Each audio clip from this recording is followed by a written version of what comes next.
So to sum up, I think what I'd like you to take away is that there are really a lot of query plans to think about, even for a relatively simple query. Engineers often think that they should be the ones who compose the query plan. They write the program to analyze the data.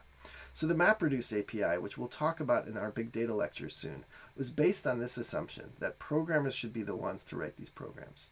And this was the same point of view in the 1970s and 60s with languages like COBOL that you may have heard of, where developers were the ones who were writing the access strategies and analysis strategies for data.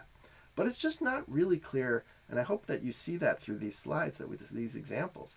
It's not really clear that humans are good at keeping track of all these details and picking the best plan. Manual query planning is tedious, it's technical, and it's easy to overlook things.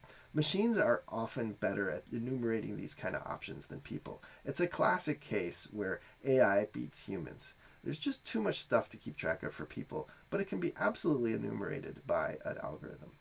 So what we're going to see in the subsequent slides is how an optimizer algorithm can make some simplifying assumptions and apply some heuristics to make that AI search for a good plan even faster than an exhaustive search.